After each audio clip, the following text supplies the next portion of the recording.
श्री स्वामी समर्थ. तुमच्या घरात नवीन लग्न झालेली सून आहे का?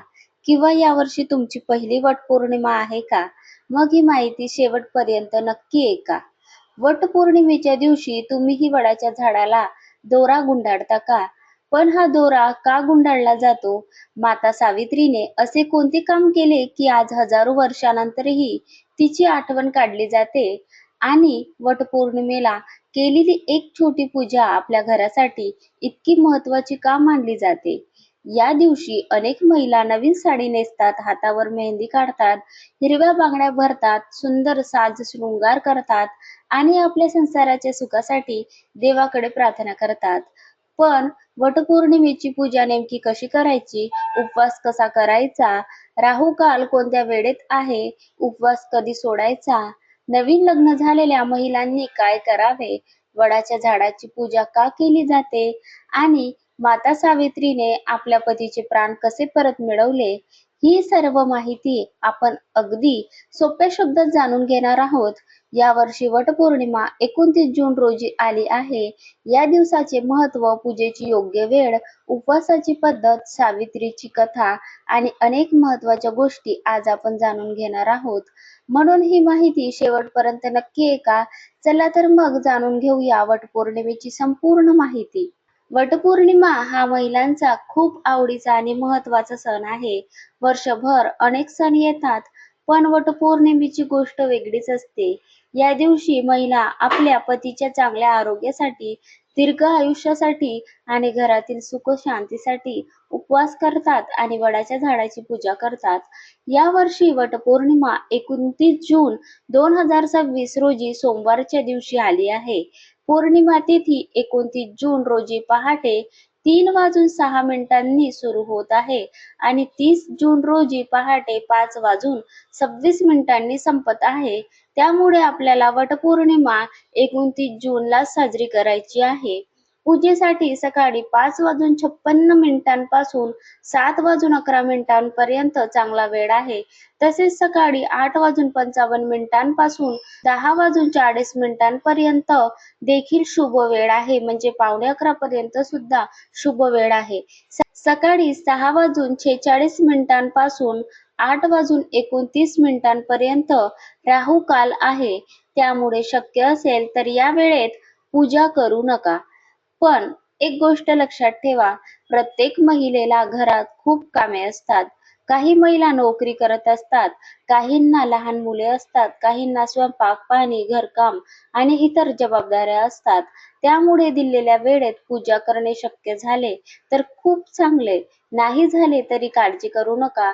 देव भावाचा भुकेला असतो. मनापासून केलेली पूजा सर्वात मोठी असते.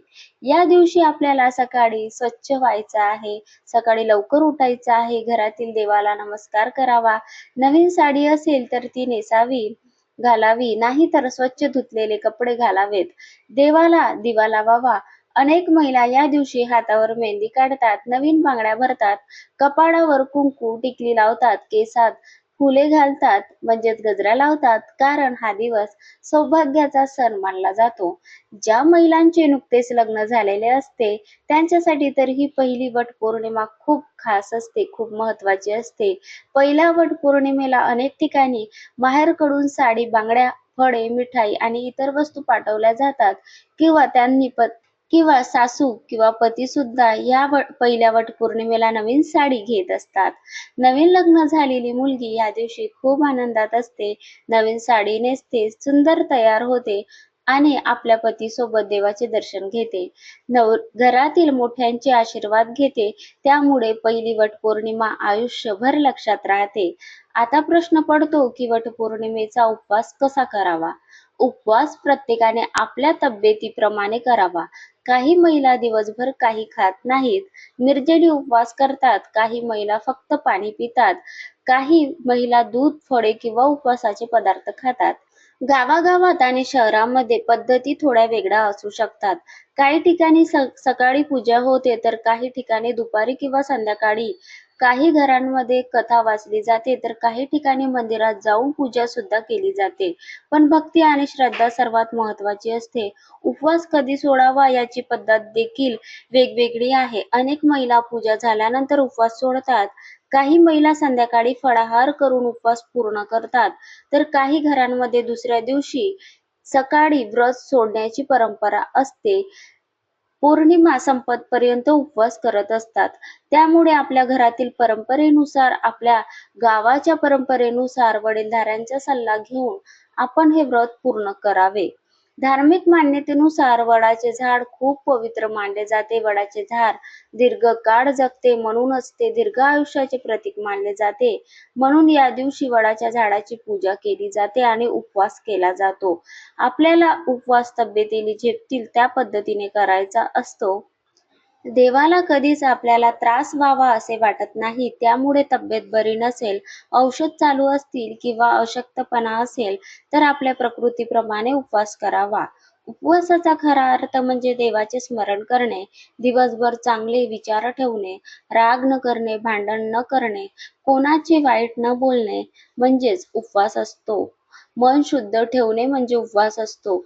वटपौर्णिमेच्या दिवशी वडाच्या झाडाला खूप महत्त्व असते. वडाचे झाड खूप वर्षे जगते. उन्हाळा असो, पाऊस असो किंवा थंडी असो, ते ठाम उभे असते.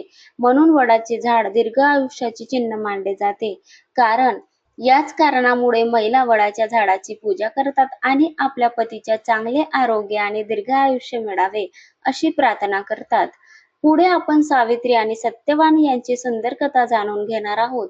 ही कथा प्रत्येक वटपौर्णिमेला का सांगितली जाते यामागचे कारण देखील समजून घेणार आहोत. खूप वर्षापूर्वी सावित्री नावाची एक राजकन्या होती. ती खूप सुंदर, हुशार आणि चांगल्या स्वभावाची होती. तिचे आई वडील तिच्यावर खूप प्रेम करत होते. लग्नाचे वय झाल्यावर सावित्रीने सत्यवान नावाच्या तरुणाची निवड केली. सत्यवान खूप चांगला, प्रामाणिक आणि आई वडिलांची सेवा करणारा होता. पण एक मोठी अडचण होती. ऋषींनी सांगितले होते की सत्यवान फक्त 1 वर्षच जिवंत राहणार आहे. हे ऐकून सर्वजण घाबरले. सावित्रीच्या वडिलांनी तिला दुसरा मुलगा निवडण्यास सांगितले. पण सावित्री म्हणाली, मी एकदा सत्यवानला माझा पती मानले आहे. आता मी दुसरा विचार करणार नाही. त्यानंतर दोघांचे लग्न झाले.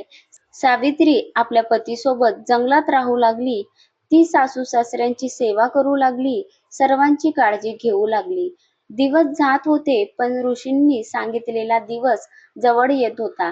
सावित्रीला ती गोष्ट आठवत होती, म्हणून तिने 3 दिवस उपवास केला, देवाची प्रार्थना केली आणि तो दिवस आला. सत्यवान रोजप्रमाणे जंगलात लाकडे तोडण्यासाठी गेला. सावित्री देखील त्याच्या सोबत गेली. जंगलात काम करत असताना अचानक सत्यवानच्या डोक्यात खूप वेदना सुरू झाल्या. तो सावित्रीच्या मांडीवर डोके ठेवून झोपला. थोड्याच वेळात त्याचे प्राण गेले. इतक्यात यमराज तिथे आले आणि सत्यवानाचे प्राण घेऊन जाऊ लागले. पण सावित्री हार मानणारी नव्हती. ती यमराजांच्या मागे चालू लागली. यमराज म्हणाले, सावित्री आता परत जा. पण सावित्री म्हणाली, जिथे माझे पती जातील तिथपर्यंत मी त्यांच्या सोबत जाईल. सावित्रीचे प्रेम, तिची निष्ठा आणि तिची भक्ती पाहून यमराज खुश झाले. त्यांनी सावित्रीला एक वर मागण्यास सांगितले. सावित्रीने आपल्या सासू सासऱ्यांचे सुख मागितले. यमराजांनी ती दिले. पण सावित्री चालतच राहिली. पुन्हा यमराजांनी वर मागण्यास सांगितले. सावित्रीने आपल्या आई वडिलांचे कल्याण मागितले. यमराजांनी तेही दिले. तरीही सावित्री थांबली नाही. शेवटी यमराजांनी आणखी एक वर मागण्यास सांगितले. तेव्हा सावित्री म्हणाली, मला सत्यवानपासून पुत्रप्राप्ती होऊ दे. यमराजांनी लगेच तथास्तु म्हटले. मग सावित्री हसून म्हणाली, माझे पतीच नसतील तर मला पुत्र कसा होणार? यमराजांना आपली चूक समजली. सावित्रीची बुद्धी, प्रेम आणि निष्ठा पाहून ते खूप प्रसन्न झाले. त्यांनी सत्यवानाचे प्राण परत दिले. अशा प्रकारे सावित्रीने आपल्या पतीला परत मिळवले. म्हणून आजही वटपौर्णिमेला सावित्रीची कथा सांगितली जाते. या कथेतून आपल्याला प्रेम, विश्वास, धैर्य आणि कुटुंबासाठी केलेला त्याग शिकायला मिळतो. याच कारणामुळे महिला या दिवशी व्रत करतात आणि सावित्री मातेला नमस्कार करतात. या दिवशी वडाचे झाड लावले तर खूप चांगले मानले जाते. प्रत्येक जण मोठे झाड लावू शकत नाही, पण शक्य असेल तर वडाचे छोटे रोप लावावे, त्यांची काळजी घ्यावी. आज झाडांची खूप गरज आहे, त्यामुळे वटपौर्णिमेला एक झाड लावणे देखील खूप मोठी सेवा आहे.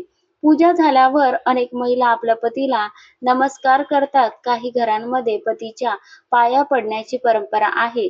काही ठिकाणी फक्त नमस्कार करून आशीर्वाद घेतला जातो. ही प्रत्येक घरातील परंपरा असते, त्यामुळे आपल्या घरातील रीतिरिवाजाप्रमाणे वागावे. तर या दिवशी नक्कीच आपल्या पतीची सेवा करून त्यांच्या पाया पडाव्या. पूजा झाल्यानंतर हळद-कुंकू करावे, मोठ्या महिलांचे आशीर्वाद घ्यावे, घरातील सर्वांच्या सुखासाठी प्रार्थना करावी. या दिवशी गाईला चारा द्यावा, पक्ष्यांसाठी पाणी ठेवावे, गरजू माणसाला अन्न द्यावे. हे देखील खूप पुण्याचे काम मानले जाते. एक गोष्ट नेहमी लक्षात ठेवा, देवाला मोठेपणा, पैसा किंवा दिखावा नको असतो. देवाला फक्त मनातील प्रेम, श्रद्धा हवी असते. म्हणून पूजा साधी असली तरी चालेल, साडी नवीन नसली तरी चालेल, उपवास पूर्ण झाला नाही तरी चालतो, पण मनापासून देवाचे नाव घेतले, कुटुंबासाठी प्रार्थना केली, कोणाचे मन दुखावले नाही, तर देव नक्की प्रसन्न होतो. माता सावित्रीची कृपा, वडाच्या झाडाचे आशीर्वाद आणि देवाची कृपा तुमच्या घरावर कायम राहो. आई बहिणींनो, वटपौर्णिमेच्या दिवशी पूजा मनापासून करा. मोठा खर्च करणे गरजेचे नाही. नवीन साडी नेसले तरी चालेल, मोठी पूजा जमली नाही तरी चालेल, पण देवावर विश्वास ठेवून आपल्या संसाराच्या सुखासाठी व कुटुंबाच्या आनंदासाठी प्रार्थना करा. देव भावना पाहतो, दिखावा नाही. त्यामुळे जशी शक्य असेल तशी पूजा करा. एखाद्याला पूजाचे साहित्य नसेल, गरज असेल, तर ती वस्तू नक्कीच त्यांना द्या आणि त्यांच्याकडून सुद्धा स्त्रीकडून पूजा करून घ्या. जसा शक्य असेल तसा उपवास करा आणि हा पवित्र सण आनंदाने साजरा करा.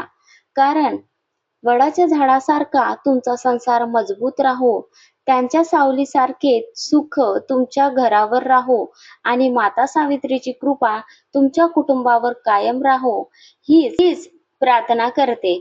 वटपौर्णिमेच्या सर्वांना मनापासून शुभेच्छा. तर यावर्षी म्हणूनच 29 जून रोजी वटपौर्णिमेची पूजा करायला विसरू नका. हा सण महिलांनी थाटामाटात साजरा करावा, कारण धार्मिक मान्यतेनुसार वडाचे झाड अतिशय पवित्र मानले जातो. कारण या झाडामध्ये ब्रह्मा, विष्णू आणि महेश यांचा वास असल्याचे सांगितले जाते. त्यामुळे या वडाच्या झाडाची पूजा केल्याने घरात सुख, शांती आणि बरकत येते, अशी श्रद्धा आहे. म्हणून या दिवशी झाडाची पूजा करायला विसरू नका आणि हा सण थाटामाटामध्ये साजरा करा. श्री स्वामी समर्थ. जय जय स्वामी समर्थ. ही संपूर्ण माहिती आवडल्यास व्हिडिओला एक लाईक करायला विसरू नका. साजरा करा आणि हा सण साजरा करायला विसरू नका. आणि हा सण वटपौर्णिमेचा करत नसेल तर नक्कीच हा सण साजरा करावा, कारण की सुहासिनी महिलांसाठी हा खास सण असतो. आमच्या घरामध्ये हा सण साजरा करायची परंपरा नाही आहे किंवा काही महिला पूजा सुद्धा करत नाही. काही महिला या दिवशी पूजा सुद्धा करत नाही, पण या दिवशी नक्कीच पूजा करावी आणि हा सण साजरा करावा. श्री स्वामी समर्थ. जय जय स्वामी समर्थ.